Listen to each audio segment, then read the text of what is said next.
Hello, everyone. Welcome to Leslie Vernick's public page. I am Coach LeAnne Parsons, zooming in live with you today, and I am joined by this lovely lady. Coach Susan. Yeah, thank you, LeAnne. So good to be here with you today on Leslie Vernick's public page. Thank you for bringing that out too. It's always good to let people know where they are. So if they want to scale back what they share in the comments because other people can see it, I think that's wise. Indeed. Thanks, Susan, for bringing that up. This is a public page, which means that other people could zip onto this page and take a look at the comments and read them. And so, for your safety and your protection and your own well being, we just invite you to type what you feel comfortable and take good care of yourself into the chat. All right. So please let us know that you are here joining Coach Susan and I here in this space. We would love to know where you are joining us from this afternoon. Hey, Julie from New Hampshire. So grateful to see that you are here with us. What's the weather like in your neck of the woods? So for those of you who have been on the last several lives with me, you know that I have been traveling these last couple of months, really in and out. And I was sharing with Susan, I am in a unique place right now. I am actually in Sturgis, South Dakota, at the beautiful public library here. So that is where I am joining you from. Hi, Connie in Canada. So glad that you're here. Louise, Oxford, Michigan. I wasn't that far from you several days back. Is that right? So I'm in good to Michigan, see LeAnne. you. Hi, Leah. Thanks for giving a shout out there. So, yes, what is the weather like in your neck of the woods? So, Susan, where are you zooming in from? I'm in West Michigan. It is currently 72 and partly cloudy. It seems to taken a turn towards more fall, but it's still a beautiful day here. Excellent.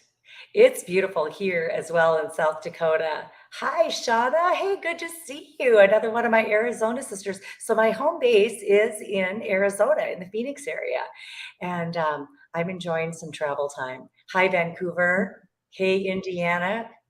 Louise, you're not ready for fall yet. I totally get it.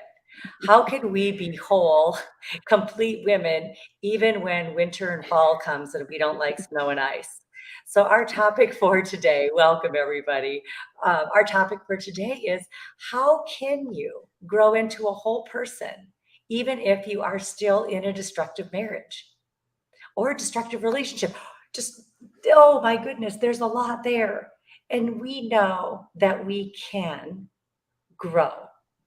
We're put on this earth for God's glory and our growth, aren't we, Susan? And so no matter what our situation is, we can grow in to more wholeness. And so I would love it, ladies, if we could just really launch into this time right off the bat here and share, what does wholeness mean to you? What does it look like? If you were to define the word wholeness, how would you define it? And so as you are typing into the chat, Coach Susan, go ahead and introduce yourself as our ladies are typing into the chat what wholeness means for them. And I would love to hear more about you. Yeah, so I'm just tuning in from home. I love hearing about LeAnne's travels and the excitement of that, but I have been in the same place for a while. I was in St. Thomas recently with a girlfriend, and that was really energizing for me, not only to relax, but to have good communication and just tuning into who I am and what I need. And so it's things like that that help me to feel whole, being in relationship with people who can sharpen me, ask me good questions, listen to me, and help me be the person that I most want to be. Yeah, so I'm just reading in the chat some of your ideas about what does wholeness look like? What would a whole person look like? Being healthy in body, mind, and spirit. Complete. Oh, go ahead. I see being Uh, complete. I see being healthy, body, mind, and spirit, without void, filled in all the ways that Christ intended. Amen. Rocky paths cause growth, not mountaintop places, says Connie. My value, liking myself again. Thank you, Mary. I take my focus off of my husband and love myself as I find it work for me. Being authentic and being the woman God created me to be is wholeness for Tammy. Thank you. Unshakable peace, unshakable joy with a heart. I totally feel that right now. I totally feel that. Thank you, ladies, for tapping in. If you were to say, you know, emotionally, how will you know that you're whole emotionally? Curious, curious. So for me, it's that I'm able to regulate my emotions and not be driven by them. What about for you, Susan? How would you know? mhm. Yeah, that's a big part of it, that I'm taking responsibility for my own emotions and taking care of myself emotionally, and that regulation is a huge part of that, calming my nervous system and checking in with my thoughts. And what am I making life mean that's causing my intense feelings? What am I making life mean? I remember back when I was first beginning my coach journey, Susan, I had a coach share with me that really, truly, nothing has meaning, the stories around us, until we give it meaning. And the lenses that we look through on how we're viewing an interaction. And so when we're in Mhm, destructive marriages, destructive relationships, it can tear us down. The mhm. destructive relationships can tear us down. How do we know, Susan, that we are not whole? What might be some of the characteristics that we would be experiencing if we're not experiencing wholeness the way God designed us to? That's a great question. Um, so, feeling dysregulated, feeling constantly confused and emotionally overwhelmed, feeling a loss of in touch with yourself, lost with who you want to be, lost with goals. Those are some of the things that I might notice in myself. Wow, that's Yeah, what do you powerful. notice? I notice a very strong lack of self care. I am Mm, not taking care of myself. So I was sharing with you, Susan, right before we jumped on live, that with all of this traveling, I'm in a really small camper and I don't have a lot of personal space. And so my personal boundaries can get a little bit squeezed. And so I can get a little more reactionary when I don't mm, have boundaries in place. And so my attitude can shift and change when I'm not experiencing wholeness, when I'm not bringing my best self to the table. And so I know that for me to experience more wholeness, I need to have healthy boundaries in place and I need to have time alone. I need to have time alone. And so I think when we are in relationships that are less than ideal, um, knowing what we need to do to rejuvenate, to refuel, and to restore ourselves, and getting clear on that. And mhm. it's okay to do some self reflection to find that out, to know and ask ourselves and ask God, God, what is it that I need right now in order to become whole? Go into the author and creator of who we are. Oftentimes is a great tool for me because I'm not going to see it. I have blinders on. I'm not going to see everything that I need to be whole. I love that question that you just asked. What do I need in order to be whole right now? Right? When you notice being out of balance, when you notice being reactive, to center yourself on that question. What do I need right now? And bringing God into that. I love that, right? Because sometimes we don't have the strength in ourselves to answer the question, but God is right there supporting us through it. And asking that question, what do I need in order to be whole in this moment, is a great one. Yeah, because sometimes we don't have, like, on my travels, I don't always have somebody that I can just ring up Sometimes I don't have cell phone service. I don't have internet service, and, we can be in the wilderness, and that's how we can feel when our relationships are destructive. We can feel like we are wandering in the wilderness. And so there's one connection that is always steady and ever present. And that's going right to Jesus and asking him, what is it that I need in order to be whole? Because he's the only one who can make us whole. I think when we are dependent on another human being to make us whole, we can get extremely disappointed and things can become even more difficult and destructive. What do you think, Susan? Absolutely. As you were talking, I was just thinking that when we're in a destructive relationship, if we don't take care of ourselves and begin to regulate, we can become destructive, right? It's easy to slip into that pattern of being destructive to ourselves and to our relationship if we aren't careful and regulating ourselves and being in tune with ourselves and taking good care of ourselves. Indeed. I like how you just shared that, Susan, about we can be destructive to ourselves if we are not on a path to wholeness. Mhm. Can be. Mhm. We don't show up for ourselves sometimes. And so, ladies, we would love to hear from you. What other ways do you know that you're not on a pathway to wholeness? What comes up for you? How does it impact you? A lack of wholeness, how does it impact you? Julie shared, sometimes she forgets to go to Jesus and gets reactive. Absolutely. When we learn, I just want to share this. Just popped into my mind, but when we can learn to do this, and it's a learned behavior. I'm going to preface what I'm going to say with that. It doesn't come automatic for some of us. When we can look at our situations or our circumstances and our interactions through God's lens instead of through our own lens, when we see God in the middle as opposed to our circumstance in the middle, that can tend to lead me down a path to wholeness a little more clearly, seeing things with God's eyes and seeing that other person through God's eyes. Sometimes I can get a little bit judgmental, just saying. I can get a little bit critical of myself, of people around me. And that's when I have an opportunity to change the dial. Is that the woman I want to be? Do I want to be the critical, judgmental, bitter woman? Or do I want to be one of grace and mercy and kindness and love toward others? What do you think, Susan? Mhm. Yeah, I think that's a great point. I'm just reading some in the chat. How do you know? Feeling stress, stopping fighting for yourself, um,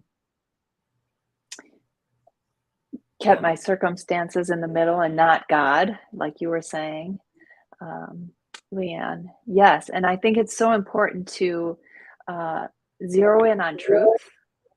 And when we put on God's lens, we're seeing truth.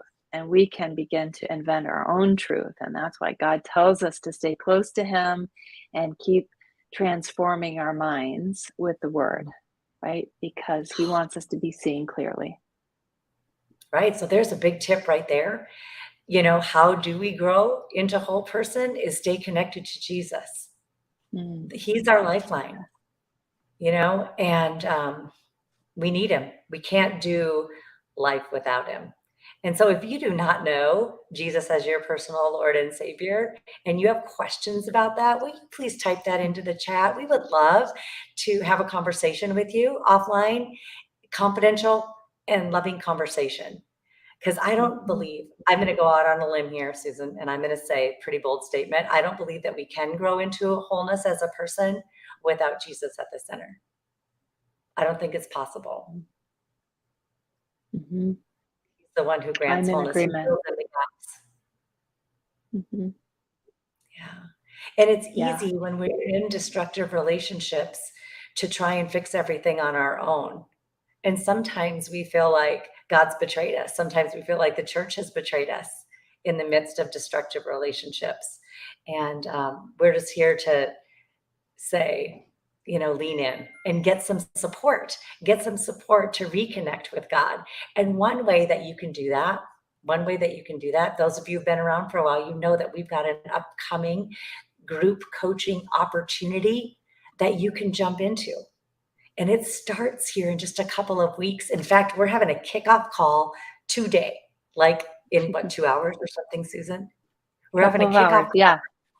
Yeah, a kickoff call with Leslie and our entire team of coaches. We're going to gather today and talk more about core strength and how core strength applies to wholeness and what it can look like for you. And, I get pretty fired up about this program because learning to walk in core strength is such a heartbeat of the work that we do here in this ministry, and such a heartbeat of the work that I do when I work with women as well. And so if you want more information about our group coaching program that's going to be coming up, it's a 3-month program, 6 sessions for 3 months, 90 minutes each with a coach and just 15 other ladies, or 14 other, including you, in each group. So they're small, intimate, connected groups. And we're going to talk a lot about what does a whole woman of God look like. What would you add to that, Susan? Well, I love that you brought, God defines what wholeness looks like and he defines who we are. So if you're not allowing God to define you, who might you be allowing to define you? And so when we talk about destructive marriages, we've got somebody who's trying to have power over us, and they're trying to tell us who we are and who we need to be. And it can be really easy to fall into allowing that and being defined by that significant person in your life who's destructive. And there's a real danger in that, right? Giving power to somebody who doesn't really have power over you. My goodness. My goodness. Harmony, if you click on the link, leslievernick.com/group coaching, if you type that into your browser, there's a whole bunch of information that will be available to you. Jessica, if you're with us, perhaps you could put the actual link that would be easy for our gals to click on into the chat. That would be fantastic. We would really appreciate that. There it And is. Susan, I love that you asked that question. Who are we going to let define us? And what stops us from, actually, I would love the ladies to type that into the chat. Who have you up until today? Because once you hear this stuff, you can't unlearn it, right? You can't unhear it. So who have you, if you're safe and you would like to, you could even say, I know a friend who, okay? But who have you let define you? Has it been your parents? Has it been your pastors? Has it been a small group leader, a Bible study teacher? Has it been God? Has it been your spouse, a sibling, a grandmother, a grandfather? A lot of people speak into our lives. We get to decide how much weight their voice has. We get to decide that, not somebody else. How much weight are you giving your destructive spouse on who it is that you are and how you walk your path into wholeness, or into kind of feeling weak in the knees?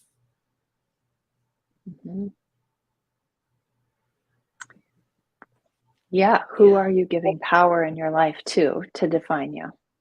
Very important question. And if it's not a question that you really think about, it might just be happening, right? And so to be intentional about who you're giving your power to is really I love that you important. brought that up. We get to be intentional about whose voice we listen to, whose is the loudest. And so, Susan, I would love it if we could chat some about what are some ways that we can grow into a whole person, right? Staying connected to God, making some decisions.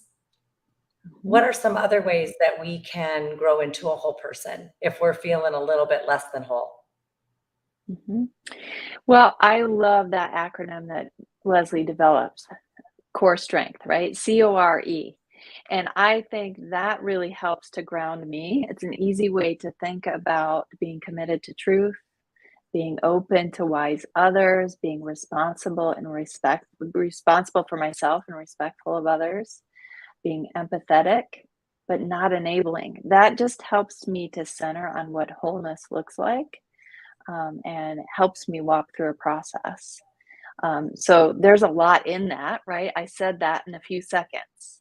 But our group coaching experience dives into what does that actually mean and how do you do it, right? So we walk alongside you and we have an experiential learning plan to help you really to gain core strength and dive into how do you achieve that in your own personal life. So that's one So way. good. And that's such a big way. And that's why we love this group coaching program so much. It's very solid and very focused on wholeness. You know, Susan talked about the C step in core, right? Committing to the truth. That means no more pretending, taking the masks off, making sure the lenses that you are looking at your relationship through are clear. They're clear and they're honest. So many of us who are navigating destructive relationships put we pretend or dismiss it, or we try, it's really not that bad.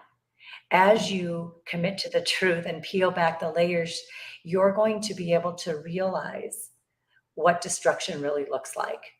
And if you have not read Leslie's book on the emotionally destructive relationship or marriage, I strongly encourage you to do that.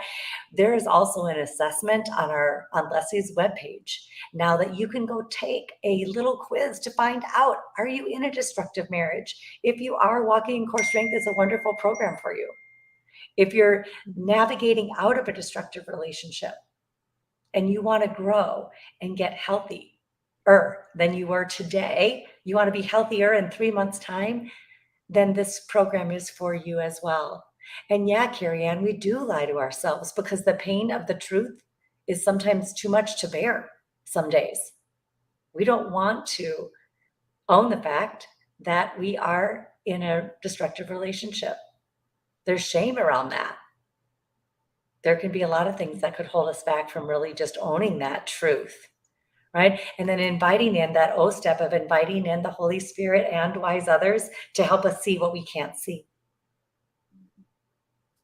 We need that because we're not going to see things clearly all by ourselves, right, Susan?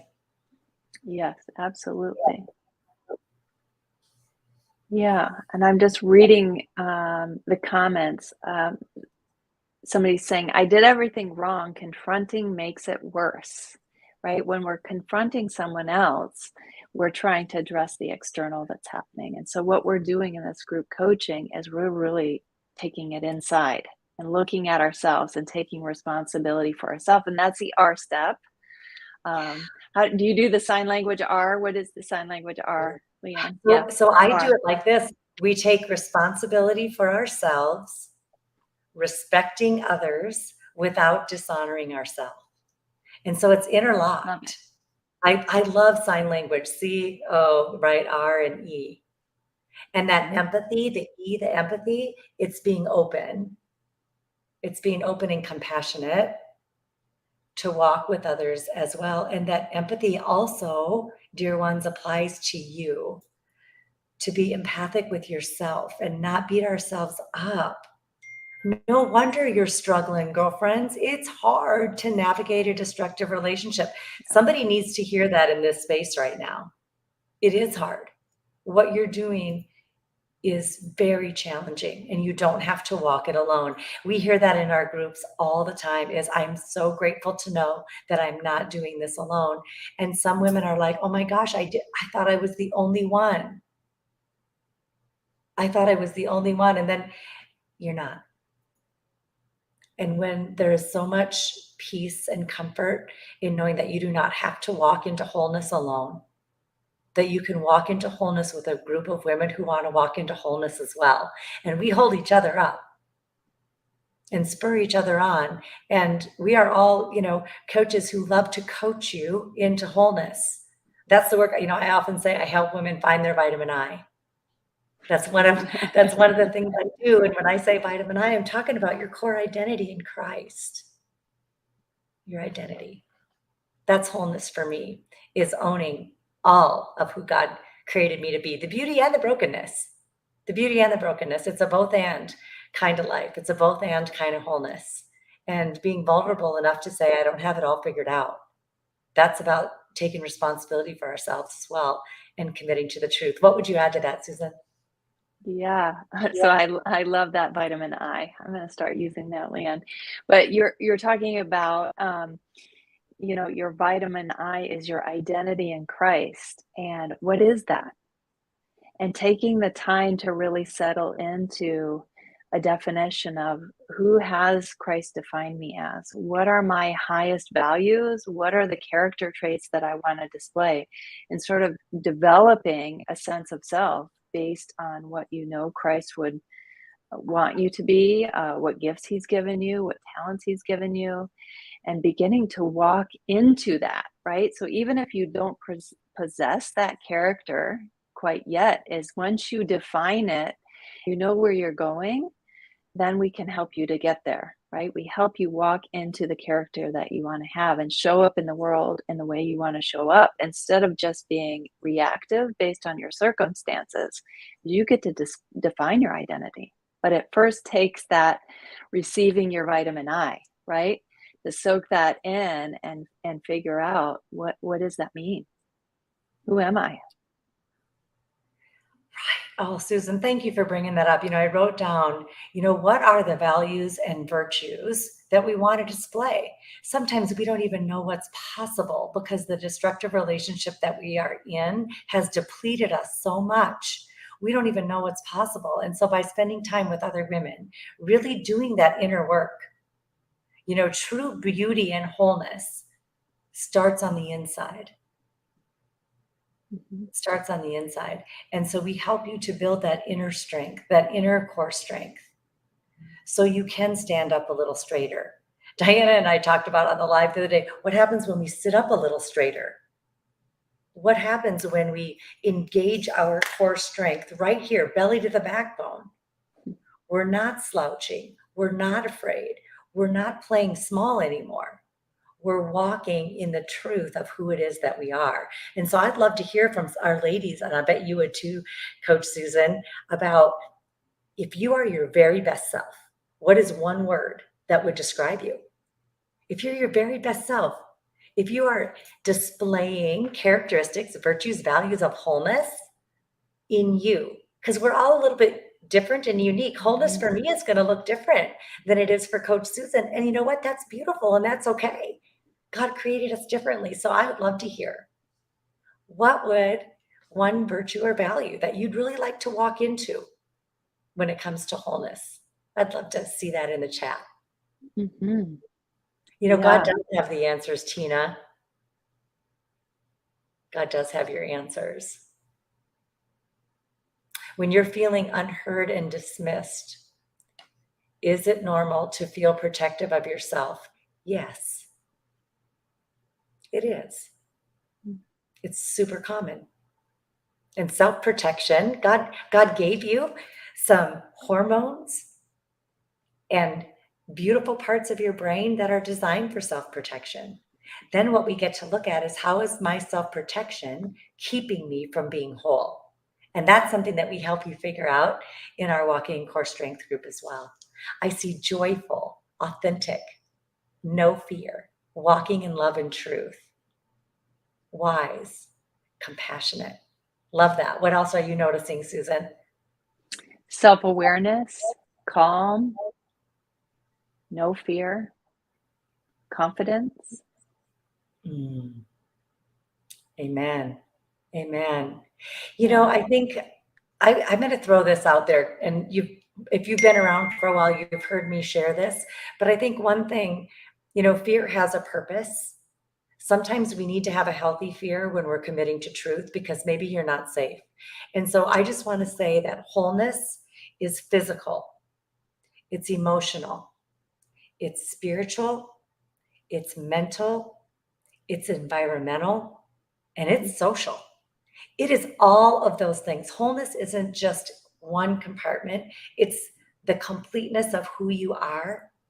And so if you are not feeling physically safe in some way, and you are being physically abused, battered, I want to encourage you to reach out 1-800-799-SAFE. That is the domestic violence hotline number. And I think we would be remiss, Susan, if we didn't remember to talk about that, because a destructive marriage can be physically abusive, emotionally abusive, mentally, spiritually, all of it. And so the domestic violence shelters are not just for physical violence, it's also for emotional violence. And a lot of the women that we work with and have the privilege of walking with are experiencing emotional depletion and abuse. So I just wanted to put that on the table. Let's not be afraid to talk about the hard things when it comes that can keep us from wholeness, right, Susan? Yes, and thank you so much for bringing out that point. Yeah, fear can be useful to us. We don't want to let fear drive us, but it is there to inform us. So if you're having fear, investigate, right? Is this a false alarm that's driving your behavior, or is there something that God is telling you you should be afraid of, right? That you need to somehow find safety and create safety for yourself. And so we definitely want you to do that. Absolutely. And the safety, safety is key. And it's really hard to walk into wholeness when we're not feeling safe in one of those arenas. And so that's another thing that we do is we walk with you in our core walking core strength coaching program to develop some strategies to become safer each day than you were the day before. Part of that is learning to set healthy boundaries. We talk about that in our program. Mhm. We talk about how to speak up when you feel like your voice is being dismissed or abandoned in some way, or even betrayed. Your voices can be betrayed just like your heart and body can. And so we really want to encourage you that there is hope on the other side of that, that you can walk into wholeness. But I'm going to say another bold statement. You can't do it alone. And I speak on that from experience. I can't walk into wholeness by myself. What about you, Susan? Can you walk into wholeness by yourself? No, no. Lone wolves die, right? That's something my church always says is that we need each other. We need to be in a pack. We need to protect each other and strengthen each other. And so that's what we aim to do as a team is to bring women together. This is not just about us teaching, right? This is about bringing in support, and all of the women in our groups have their own wisdom, right? Their own things to share. And so we love to bring that in where we can just huddle together and support each other. The Walking in Core Strength group has a maximum of 15 people that will help walk with you, and you'll get to know them. It's a fairly small group, so you get some good time to share and get to know each other, and it's so useful to learn from other people's experience and their wisdom. I think it's a great way to help yourself when you're in a really hard place. I so agree with you. And there's nothing like the content is amazing in this program. And when you sign up with one of our group coaching programs, Leslie is so incredibly generous. You have this material for as long as you want it, for your lifetime if you want it. It doesn't go away, Mhm. right? So there are videos, there are handouts, there are worksheets, and then there's quality professional coaching as well that happens, and they're recorded. They're recorded so you can go back and watch the recordings as many times as you want to. They don't go away. There are not, I don't know. I just love being part of this ministry, the generosity that Leslie and our whole team has to serve wholeheartedly is a gift that keeps on giving every single day. And I often say, this is another tip into how I can grow into wholeness is I need to stay connected to healthy teaching and Mhm. rewashing my mind with truth every single day. And so, this is where I encourage women carve out 15 to 20 to 30 minutes a day to work on your inside. How long Mhm. does it take you to get ready in the morning for the outside of you? How long does that take? Right? I can be in, up out of bed and out the door in 20 to 30 minutes, if I have to. It wouldn't be my first choice, but if I have to, I can do that. And I'm willing to give myself that time to shower, right? Put deodorant on, a little bit of makeup, a little bit of hairspray before I go out the door. Our insides are crying out to be cared for as well. And so that inner work that we get to do is part of walking in core strength. Yeah. So if you do have questions, please put your question in the chat, and the tech team will get that to us. And I'm not sure who's on tech today. You said it was. I think we have Jessica with us today. I'm looking and I am not seeing, let's see. Let me see if we've got any questions. Well, we have got one. It says, so do you think, what do you think regulating ourselves looks like? So one tip, and then I'm sending it right over to you, Susan. What regulating myself means that I'm not going to go nuclear if somebody's going nuclear on me. I am not going to respond in like ways. If somebody's throwing darts at me, I'm not going to throw darts back. That is, and I'm able to pause, notice what's going on inside of me, and then choose how I want to respond. It takes a tremendous amount of self-control to do that. And it takes a tremendous amount of prayer and purpose to do it and intention to do it. So what about you, Susan? Yeah, I love that pause, notice, and choose. Definitely, those are some tools that I use.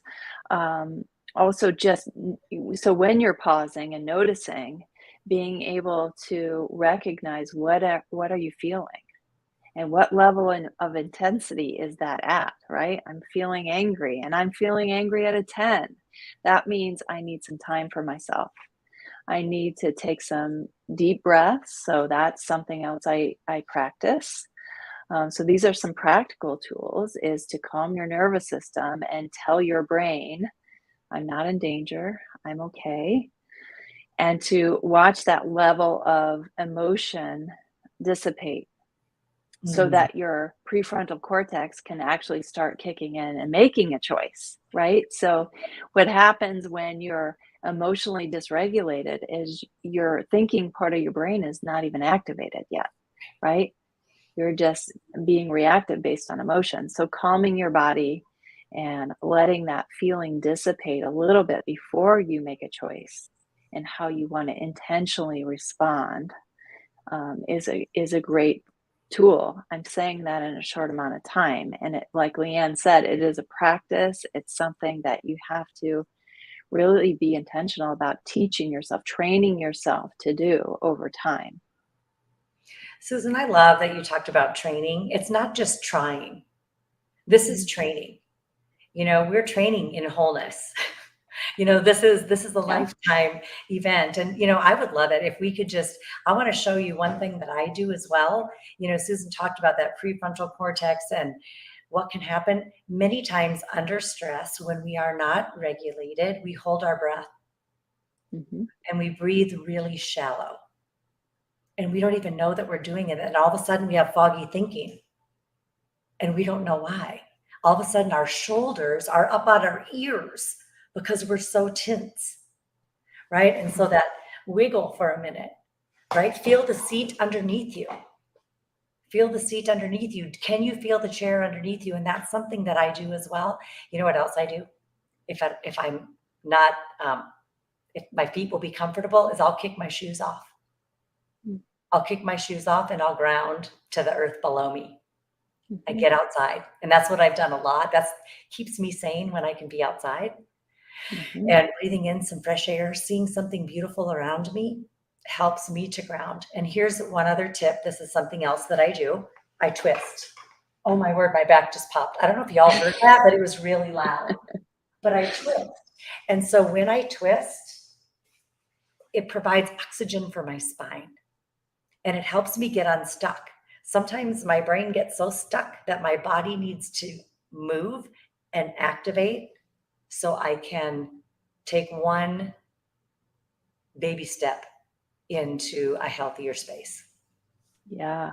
And you're talking about grounding, right? Grounding your feet into the earth, but grounding means tuning into your senses and to the moment. And that can be really helpful in regulating your body and allowing feelings to begin to dissipate. It's just tuning into each of your feelings. Well, yeah, and I love the five senses, right? And so when we think about these five senses, one way to ground is, what am I hearing? Like if I'm quiet right now, I can hear the air conditioner here. What am I hearing? What am I seeing? I see trees out my window. I see a brick building. But that's part of that pausing and noticing, isn't it, Susan? And that helps calm us down and bring us back to reality, because oftentimes we are flying high above our circumstances. Whoo, and it's scary. And so how can we land that emotional plane a little bit? And that physical plane is by, what am I hearing? What am I tasting? What am I seeing? What am I feeling? Yeah, I love it. You ready for another question? Oh yeah, let's do it. Let's do it. Is the core workshop helpful for personal growth if you have a destructive relationship that's not in marriage as well? Absolutely, right? Walking in core strength is for anybody who wants to grow and be whole, right? So if you're in a destructive relationship, if you're in a destructive marriage, if you have uh, any relationships that you want to improve, if you want to become more whole, this is a group for you. Thanks, Susan. I just want to echo everything that you just shared. This is not about fixing somebody else. This is about growing strong yourself. And this is, I love the title of Leslie's public page that we're on right now, Enriching Relationships That Matter Most. Whatever relationships matter most to you, walking in core strength will enrich them. It will bless them. Healthy core strength and wholeness can become contagious.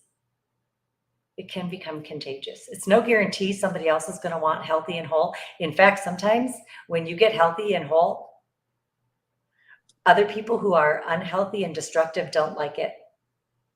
They don't like that mirror being held up to them. There's many things.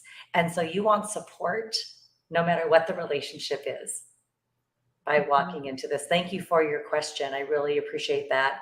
Here's another one, Susan. How do I deal with a husband that tells me I do nothing wrong, yet complains to everyone about how I am at fault for his wrongdoings?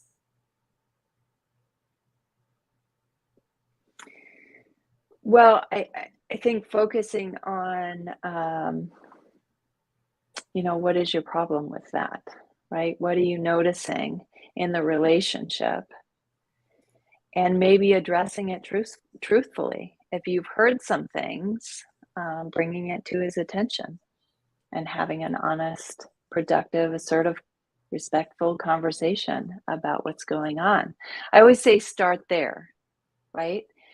Start there and see how the other person responds. Sometimes we determine that the other person is toxic and has no interest in having a reciprocal, mutual relationship.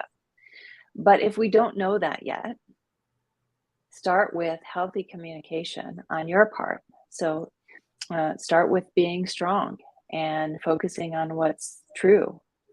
And so if you're noticing some things, bring it out in a calm and kind, respectful way and see what happens. Do you have other advice on that?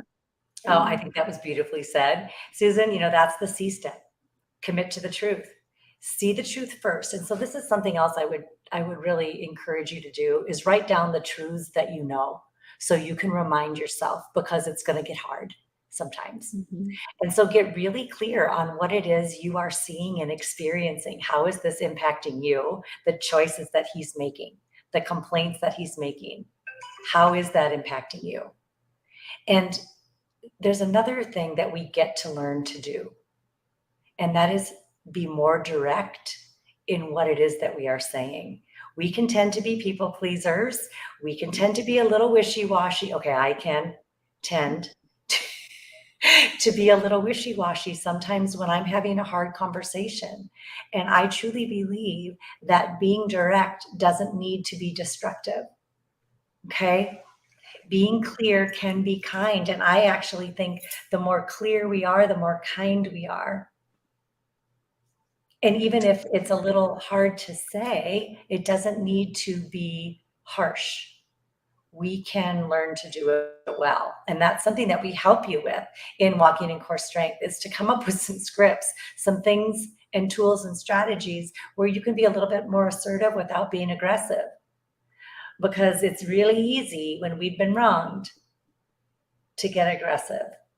So what do you think, Susan? What would you add to that? Anything else? Yeah, absolutely. And, this is something that we practice in Walking in Core Strength, right? Getting into small groups and practicing these conversations. And there's something that happens when you practice it. You hear the words coming out of your mouth, where you can gain the strength to go into a harder relationship and say those things. Um, so I hope that was helpful to you. Thank you for that question. Yeah, totally. I love that. And, this is where we get to practice with each other. And sometimes we don't know what our delivery looks like, tastes like, feels like, and sounds like. And so by getting feedback from other safe people is key to wholeness, is feedback from safe people. Not everybody is a safe person to get feedback from. So who is it that you're going to allow to speak into your life? That's a decision you get to make. Mhm. All right. Here, you ready for another question, Susan? Yes. Do people change in capital letters with counseling? We're talking about a mental and a verbally abusive person. Can people change with counseling? What do you think? I believe people can change when they want to change, right? And counseling is one way in which you can learn how to change, right? But you have to have the motivation to want change in your life for change to happen. So there's lots of tools you can use. You can change by being in God's Word. You can change by signing up for group coaching. You can change by going to counseling if you want to change, right? So this person that you're referring to is mentally, verbally abusive. Does he want to stop that, or she? If he or she wants to stop being verbally and mentally abusive, then yes, I believe that they can change. But if that's working for them in some way and they're getting away with it, they may decide they don't want to change. Susan, Counseling doesn't force change. thank you for that honest and very direct answer to that question. Nobody will change if they don't want to. Some people who are verbally and emotionally abusive and mentally abusive, they get supercharged by that power and control that they have over you. And they love it. They eat it for breakfast. Somebody needs to hear that. Some will not change. They don't want to. They love the power. They love the control. They love to intimidate and make others people feel strong or small. And some people, like I said, eat it for breakfast, lunch, and dinner, and they have no desire to change.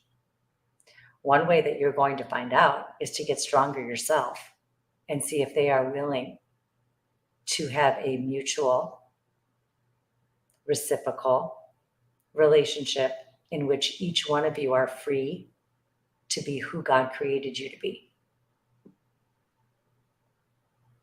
Mhm. I'm having a really hard time getting started and motivated to take care of myself. What do you suggest? I think you just took a beautiful first step by being vulnerable and committing to the truth that you're having a really hard time. I commend you from not being afraid to say that. It takes courage and strength, and it says a lot about you that you want to be motivated, you want to get started. So by sharing that, already you've shifted some of that energy in your brain. So I just want to, give you a high five right now. And Susan, what else would you add to that? There are some other things that she could do. Yeah, so you make a really good point, LeAnne. And I would say, what is your first baby step, right? So I think a lot of times we get immobilized by fear or anxiety about reaching the end goal. And so that stops us from ever starting. So I would set a very tiny goal, and this might have been one, just saying, hey, I need help in a public space, right? That is a tiny baby step forward. What would be the next tiny baby step after that? Perhaps it's clicking on the link and reading about group coaching, right? That may be your next step. Your next step after that might be putting your name in and plugging and signing up, right? So if we just continue to move forward with little steps, you can make progress. What is the next right step for you? And I would take that step, make it small, put some accountability on it, get a girlfriend in there to hold you accountable, or get some group coaching to hold you accountable, and then make some baby steps for yourself and begin walking. I love that. And no step is too small. Mm-hmm. I often say a body in motion stays in motion, a heart in motion stays in motion. And so just not get, twist the body, right? Take a big breath for yourself, move just even a little bit, open your shoulders, whatever, that might be a step to clear some of that tension, because the tension can keep you stuck. I'm so proud of you for asking that question. And I bet you're not the only one who has that question. So thank you for allowing us the privilege of sharing conversation with you. Yeah. So I would say you're sitting there listening to this. Give yourself an action item. What will you do when you get off this Facebook Live to take care of yourself better? Does that mean going for a walk? Does it mean getting a drink of water? Give yourself an action step and then take it. And then take it. Because we can give ourselves, how many of you are list makers, right? You could make all kinds of lists. Are you willing to take that next step? If not, why not? That's some discovery that you can do and some reflection. So beautiful. Beautiful. All right. Are we ready for another question, Susan? Absolutely. Wow, we are almost at the top of the hour already. Can you believe it? Our time goes so beautifully fast here. Thank you, everybody, for engaging with us and being here. We are honored that you have trust and confidence to be here with us. We really appreciate you. Mm-hmm. How do I deal with my husband while he still pushes me to pretend life is good and treat him as if things are right in the world? I'm going to just stop right there before I even read any more of that question. How to deal with my husband while he still pushes me to pretend life is good. So the C step of core is committing to the truth and no more pretending. That's how you deal. That's step one. And that's a scary step, to not pretend. And so that's, anyway, I'm going to be quiet and pass the ball over to you, my friend. What would you add to that? Well, you're bringing the steps into that. The other step with just that first part of your question is be responsible for yourself. So he may be pushing you, but I think detaching from that and saying, hey, I can notice that you want this for me, but let me tell you what I want for me. Right. And so you take responsibility for yourself, but you can do that in a respectful way. Right. Of course, he wants you to everything to be right in his world. Who doesn't want that? Right. He wants that, but you don't have to give that. And so you get to decide that. Susan, that's so good. That was a very direct. So, ladies, write down. Susan just gave you a script idea. It was really beautiful and very poised. I notice. So there's that pausing, that breath, and noticing. What are you noticing? I notice that you want this for me.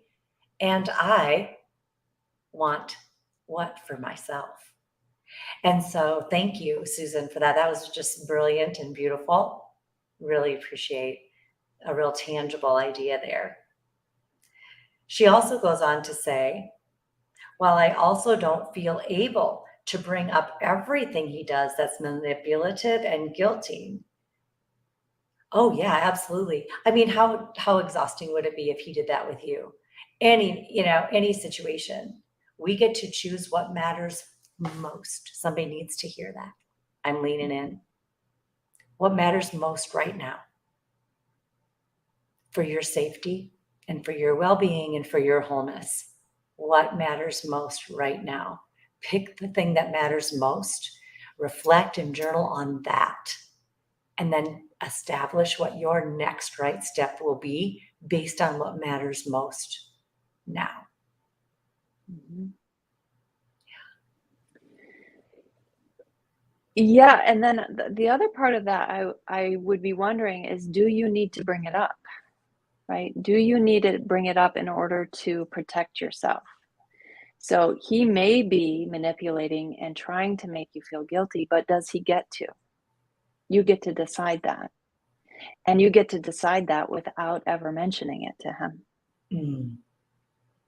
So what happens in here is very important, even more so than what happens out of your mouth, right? What are you believing about the situation that's making it tough for you? Are you believing that he gets to control you, that he gets to decide what's right for you or what you need to do? Does he get to tell you you're doing something wrong so that you feel guilty and want to change to do it his right way? Does he get to do that? You decide. We can decide. We can decide. You've been given a beautiful brain, girlfriends, and beautiful heart, beautiful soul and spirit, and exercising that. And sometimes decision making in a destructive relationships gets super hard and super cloudy because our decisions have been questioned or belittled or betrayed in some way. So I just want to, uphold that for you. And what would be one decision that you would really love to make before the day is done today?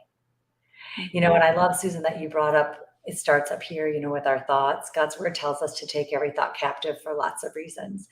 May I share just a little thing that happened to me yesterday about thoughts? Please. Okay, so here's a little transparent peek into LeAnne's little camping world.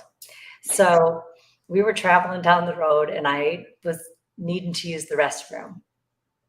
And so I had shared with my husband, I really need to use the restroom. So the next chance that we get, I really need to go. We need to stop. And my husband he was driving and he shared, well, I need to stop up here for gas anyway. Okay. Now, I had the opportunity in that moment to think different things about his anyway word.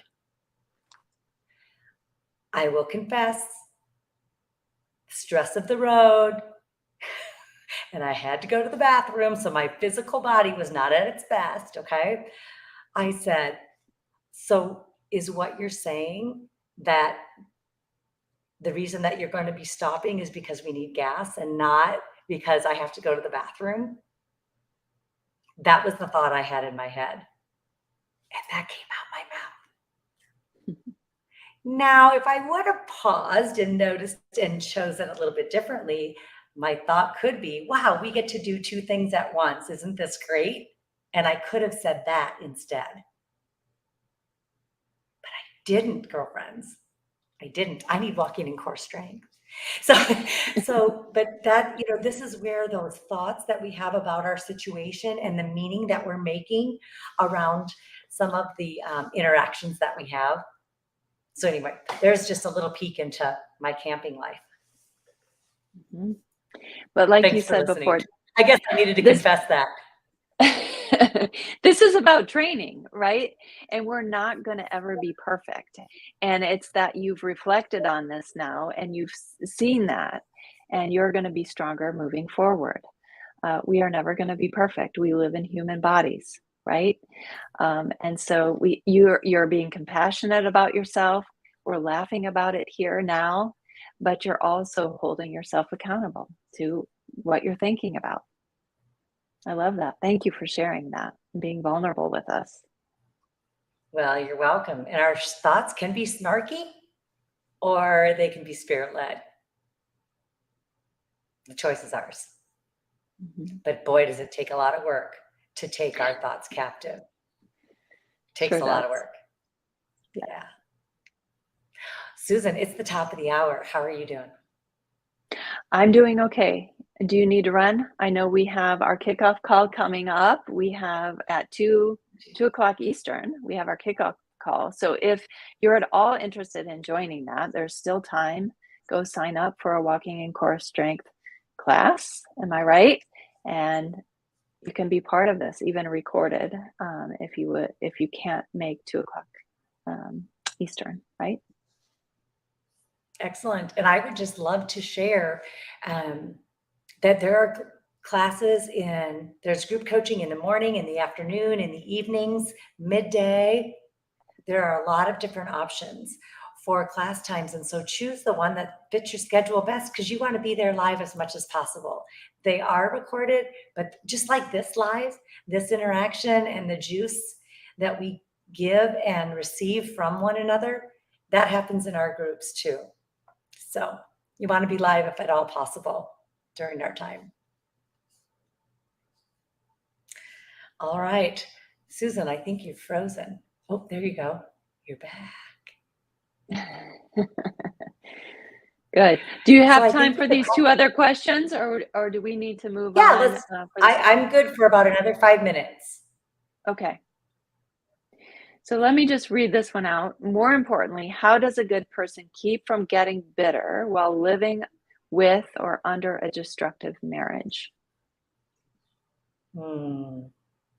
I love that question. I love that question. How does a good person keep from getting bitter while living with or under a destructive marriage? You work on you. You build your core strength. You surround yourself with life-giving people and life-giving circumstances and opportunities. You find out what makes your soul sing, and then you do it. Mm-hmm. You connect with God and put him at the center, and your relationship does not deserve that center space. It doesn't. The destructive person can't fill you. They never will. Somebody needs to hear that. So that's one thing that I will say. What about you, Susan? Yeah, and when I hear the word bitterness or resentment, sometimes I wonder if it's due to weak boundaries. So I don't know if that's the case in your situation, but that's something that I would explore. How are your boundaries? Are you keeping firm boundaries? So those feelings come as information that sometimes let us know that we're not keeping good boundaries for ourselves. And so that we're feeling bitter and resentful towards someone else. Yeah, because we don't want, I remember the first time I ever heard Leslie use the word deformed, that it's deforming our character, the destructive relationship. That really bothered me for a while because I didn't want to look and see that maybe there was areas in my life that was deformed, in some way, but it's true. And so we can get bitter or we can get better based on the support that we have and the love we have for ourselves. And it's okay to love yourself and to take very good care of yourself. That's called self-stewardship. It's not selfish. And so knowing that you can get bitter and resentful, knowing that you have a tendency to do that is a great awareness. Congratulations. And you don't want to go there, and you don't have to, even though it's understandable sometimes that we would get bitter and angry. It's okay. Don't deny the fact that you're angry. That's another part that's part of taking responsibility for yourself and committing to the truth, is to owning the fact that there's some bitterness there, if there is. And what do you want to do with that bitterness? So, all right, we could talk about this all day long, couldn't we, Susan? We're pretty passionate about these topics. It has just been so delightful to be here with each one of you.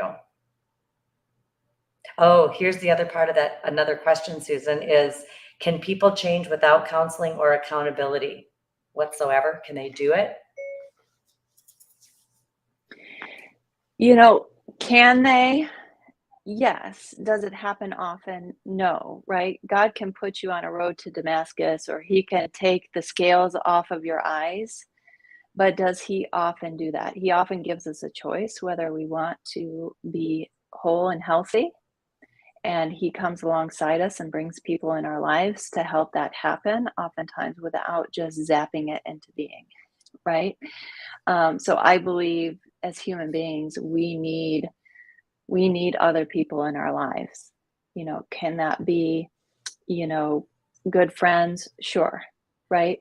Do we absolutely need counseling and some kind of accountability partner? I don't know. That's in question. It depends on the person, right? Can God do that for us? Absolutely. But is he going to? And why wait for that to happen? Why not take ownership and control of it?